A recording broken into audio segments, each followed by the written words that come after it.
Hey everybody, this is Baldwin, and today I'm being joined by a UFC bantamweight fighter, Adrian Yanez, who defeated Gustavo Lopez with a third-round knockout this past weekend at UFC Fight Night in Las Vegas. Adrian, how are you? Man, I'm doing well, man. I'm loving it, man. I'm still hyped over the win, so I'm pretty doing pretty well, man. I can imagine so. How are you feeling just a few days after this fight? We were talking a bit off air how your Twitter followers have gone up a lot, Instagram's gone up even more. Has it been a bit of a whirlwind since the fight? Yeah, man, it's been nuts, man. Like especially after the fight. After the fight, my phone kind of was glitching out, like due to like the amount of followers and like the amount of messages, like Facebook, Instagram, Twitter, all of it was just going nuts. It was going nuts, and it was kind of hard to deal with it, especially at first, because it was just like like my phone was just steadily just glitching out from all the activity on it, and I was like, well, it looks like I had to be off my phone for a second. Uh, so it was really cool, man. It was like really cool because that I think whenever I knocked out Victor in October, my phone did that, but on a smaller scale. But this time, it was just like it was a difference. Like it just jumped up like like it skyrocketed overnight, and I was like, man, this is pretty cool, and just to get the recognition, for over these last couple of years of me just fighting, has been great. So it's nuts, man. I've never had this amount of support, this amount of followers ever, and this is amazing to me. Are you still kind of on cloud nine? Like, does that knockout win and everything that's happened since kind of still feel surreal to you, or have you come down from that high, so to speak? Oh man, I don't think I'm ever really gonna get away from that high, man, because it's just one of those things that like for me that I just still can't believe that this amount of people like saw the fight and they automatically just loved me, So like especially the for the fact that I'm not even like putting on a persona. I'm not going out there and trying to be somebody I'm not. Like I'm not trying to go out there and be like do all this get fight gimmick stuff or anything like that. So like people just genuinely love it, like liking me for me. So that to me that's even better. That's what's keeping me up too. So like it's pretty cool, man. I'm loving it. I'm loving all the support. Any support is good support. So it's still great. And then also just with to me like that victory was my biggest victory like out of my whole entire career because like the tough opponent that I had in front of me and just how easy I made it look and how great that knockout was. Yeah. As far as the actual fight goes, was it pretty much as expected? You dominated pretty much the whole fight and then caught him in the third pretty early on in the third round and put him away. Any surprises from him or how long it took or when it ended? Any surprises at all? No, man, I knew what I had in front of me. Like I've been saying it. I was saying it all week in interviews and everything. It's like, man, I knew exactly what I had in front of me. I've been studying Gustavo Lopez for months, and like almost like a year in advance too, because like I knew there was a chance that I was gonna fight in Combate Americas, and I knew if I would have signed over there, I was gonna have to fight Gustavo, because he's the top of the food chain, especially whenever he was over there. So I already knew that like I had already heard about Gustavo. I had already done a little bit of study on them. Plus, like, because a lot of those combate guys are really good. So like I knew that I was gonna have to be jump into the deep end over there as well. So I had already knew about Gustavo. So whenever I saw him in the UFC and I saw him go 3 rounds with Marab, who's in the top 15, to me that was like, all right, cool. I respect who I have in front of me. Like I know what he brings. He's a hard hitter, but he also loves to wrestle. Um, the one thing that was surprised a little bit, uh, I was expecting him to shoot a lot more, but also at the same time, I think the way I was managing my distance and uh, like kind of keeping everything, keeping him guessing the whole entire time, kind of limited him from wanting to shoot.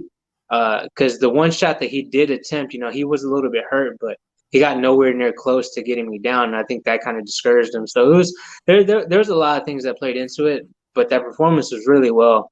And just for me to control somebody like him who goes out there and like leaves it all on the line every single time, to get a knockout over him in that type of way, to me, just speaks volumes. You know, he went 3 rounds with Merab, was in the top 15, and I finished him early in the third. You know, after controlling the whole entire fight without having like no like there was like no real struggle on my end. You know, Merab, I know he probably struggled a little bit, but me, you know, I just kept it cool, calm, and collected, moving forward, and I made it look easy. So that's a big notch in my belt.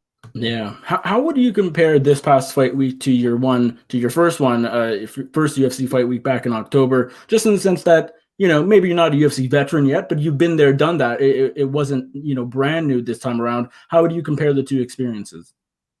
Man, the two experiences were honestly very unique, especially with me going out to Vegas the first time around. I didn't know what to expect, honestly. But whenever I got there, it was just a different type of feeling, a different type of like atmosphere, because it was like cool just to see like the UFC, like they, especially the way they work with Trifecta and everything. Like I have never like experienced that type of a fight week, and you know, Trifecta was helping us out with the weight cuts, making sure that we were getting good nutrition, making sure that we were eating like 3 or 4 times a day, even like just making sure that we had great nutrition. And then like, because that took me by surprise, because I have never gone through anything like that. Like I never, you know, especially through weight cuts, you know, I never had, like, I've always done it myself. I never had like another like I never had like a Trifecta type of company try to help me out. So it was really cool, and it made everything easy. And like from that second time around, it was just one of those things that like for me, I was more used to it. It was a little bit more like, okay, I know the process a little bit more. I know what I got to do, and it was just easy. It was just easier. If that, it was just an easier fight week to go through. Even though we were quarantined, we couldn't leave the premises.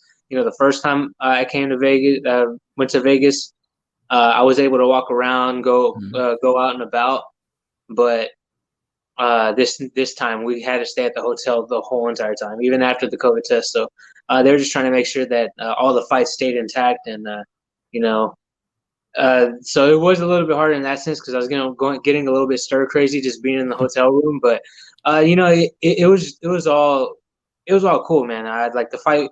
Both fight weeks were very similar, but at the same time, it was like it was easier the second time around, just because I knew what to expect.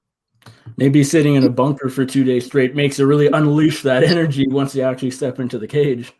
Oh yeah, absolutely, man. I was very like I was very pent up, man. I wanted to go out there and just fight already. I was talking to my family, talking to my girlfriend. I was just like, man, I'm just ready to be in there. Like that was my biggest thing. I just want to be in there. I just want to fight already. Especially as soon as I got there, I was like, man, I'm already feeling like I'm already hating this, like just being cooped up in a hotel room. Not a big hotel room either. Either, you know, it was like a little studio.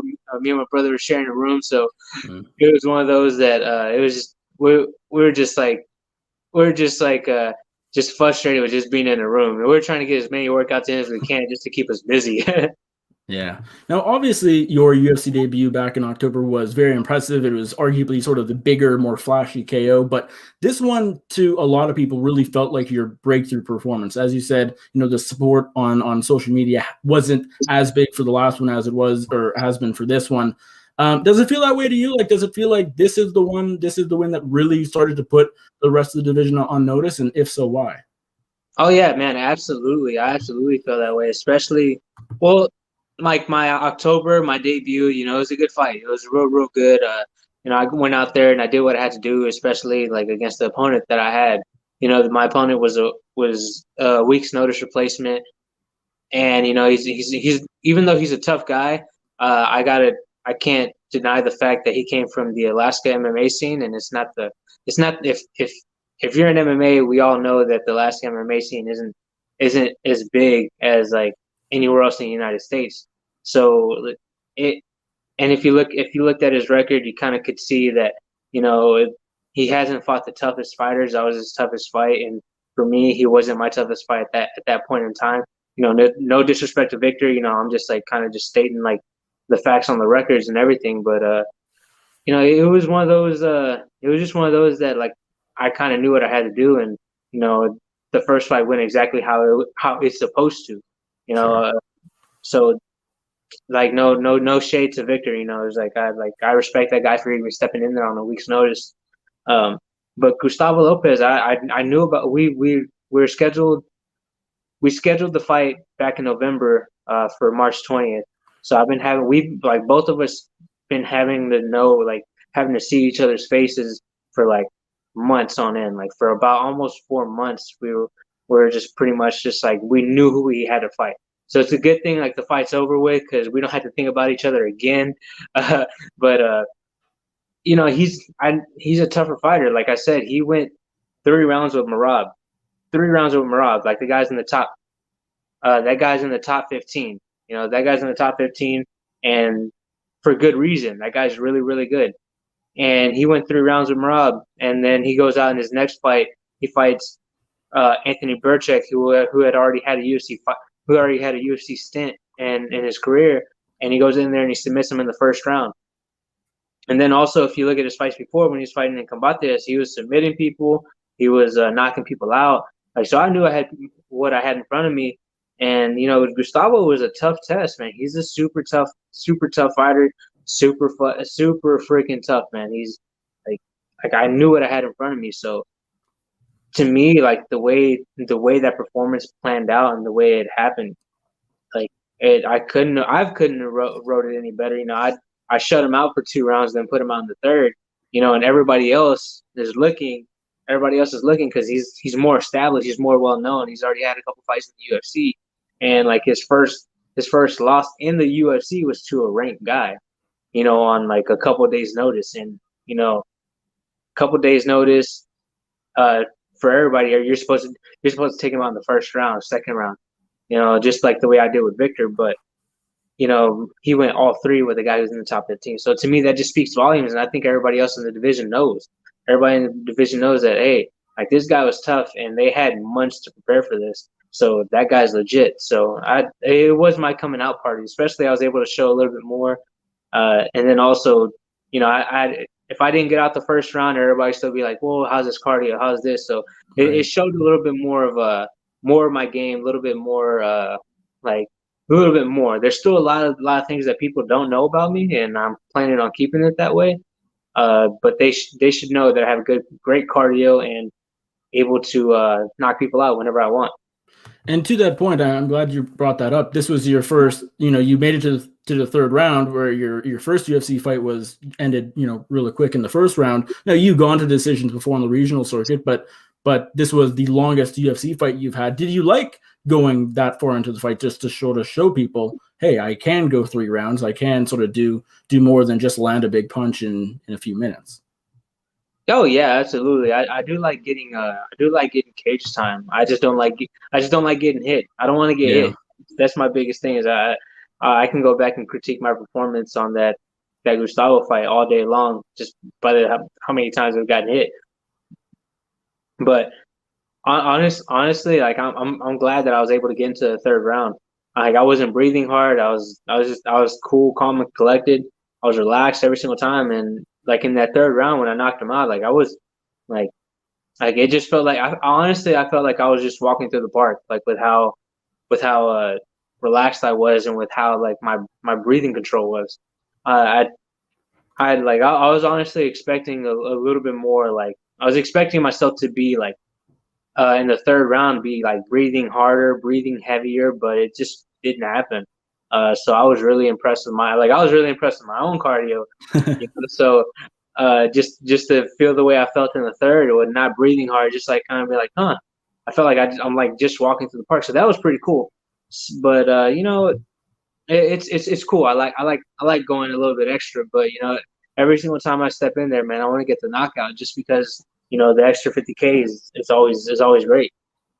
Yeah, that's something I noticed too during the fight. You looked very composed for someone who is just making their second appearance in the UFC's Octagon. Why do you think that is?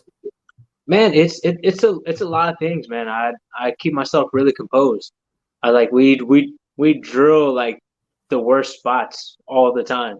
So like you don't get the chance to freak out. And then plus, like, I think one of the biggest things that I get to attribute to is that, like, I'm black belt in jiu-jitsu. You know, I put myself in danger almost every single day, you know, because, like, if you don't put yourself in uncomfortable positions every single time you train, you know, then you're not going to get better. You're not going to be able to relax. As soon as you get there in a fight, you're just going to be like freaking out. And, you know, when you freak out in a fight, you start losing your cardio. That's when people start like fatiguing. You start see those people that get like supposedly like they get Khabib'd and they start freaking out that they're in that position. They're like, holy crap.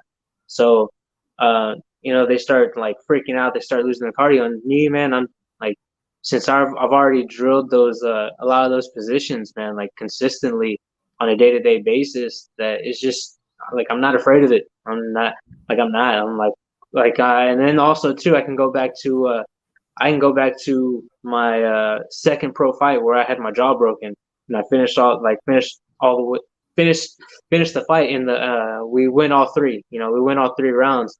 You know, so I'm just looking across the cage like, dude, I've already had like the worst of the worst happen to me already. So it's like it's one of those things that like for myself, that I'm just like, you know, there's nothing to be scared of. Like I'm not scared. Like I'm not scared. There's nothing that the other person there's nothing that the person in front of me can do to me that hasn't already happened. So I'm just like, you know, I drilled. You know, I'm gonna go in there, be cool, calm, and collected.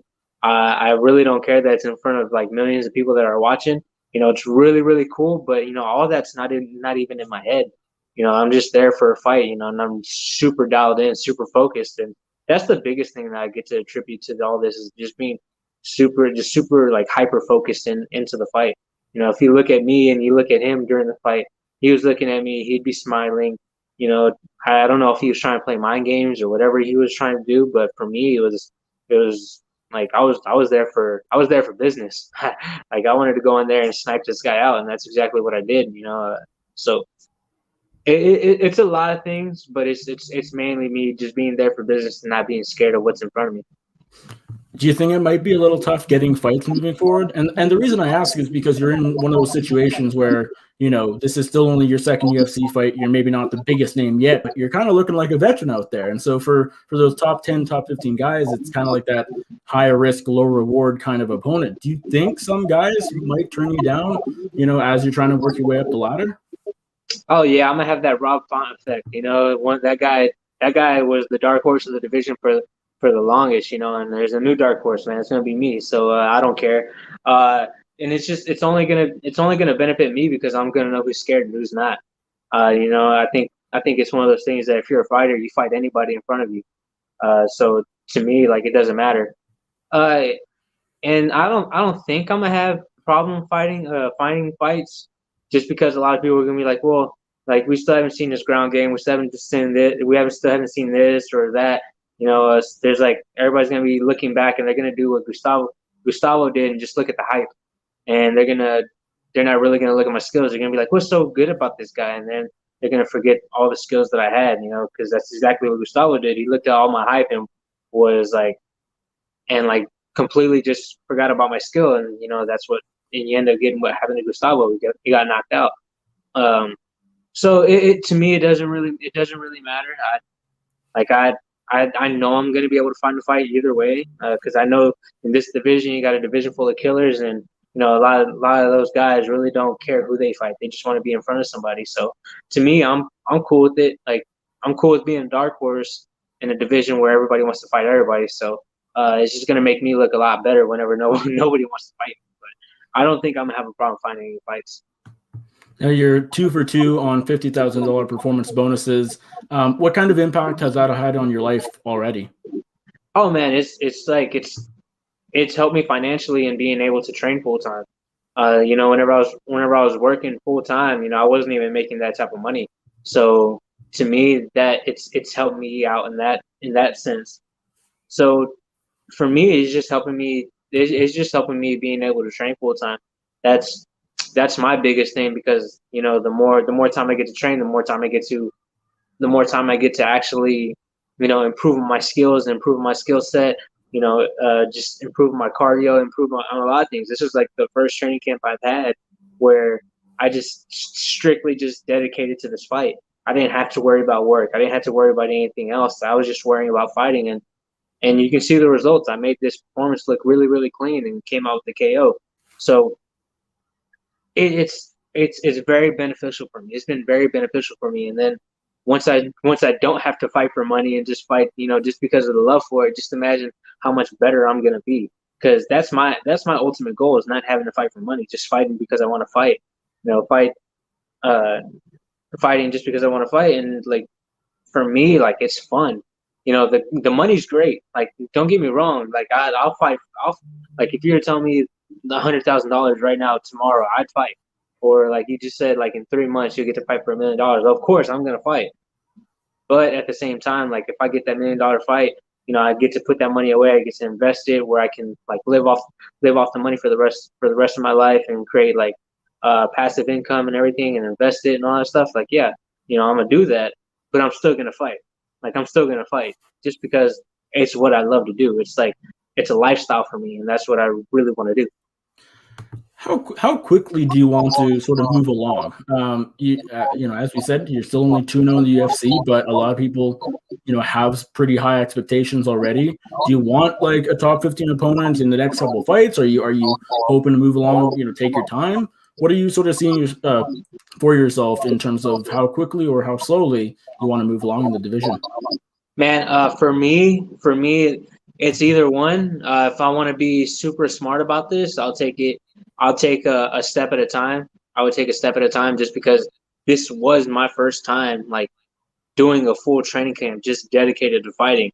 I still have a lot to learn. I still have a lot to improve.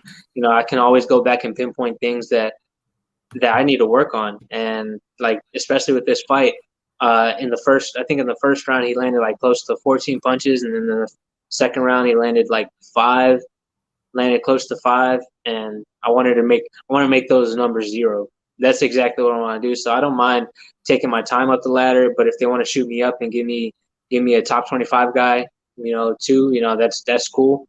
That's cool with me. Either one is fine with me. I just want to make sure that like I'm just fighting.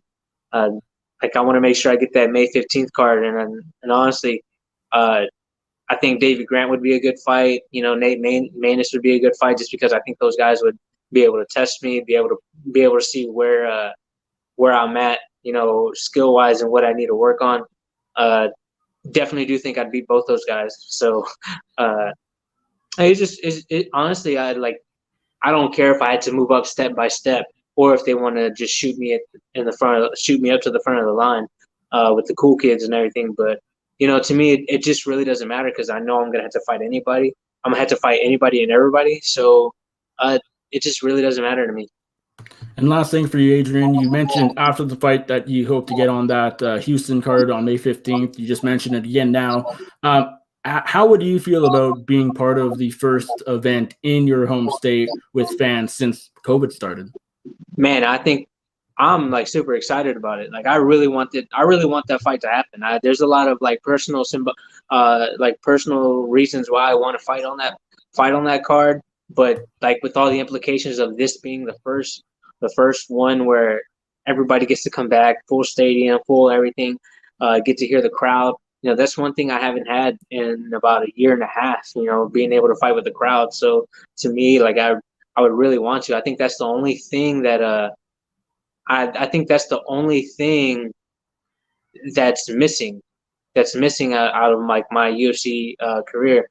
On the Dana White Contender Series, they used to have like about 40 people in the stands. So I didn't even get that. And to see and to go into my UFC debut, I heard I didn't hear anybody. But and then on my last fight, I didn't get to hear anybody. I only heard was commentators, and like a couple of people that were in the Apex. But I would really want to hear, like, whenever I knock somebody out, the crowd roar. I think that would have topped it. That would have been a cherry on top after like I knocked out Gustavo. Just hearing the crowd roar, I think that would have been like the coolest thing in the world. And that's what I want, man. I really want that. So if they're able to pull it off for May 15th, I really want that fight. I would really want to fight in my hometown, especially it being my hometown. It'd be amazing just to get that chance. For sure. Well, Adrian, thank you so much for taking the time. I really appreciate it. Congratulations again on this big win over the weekend, and best of luck with everything moving forward. Thank you very much, man. Thank you for having me on.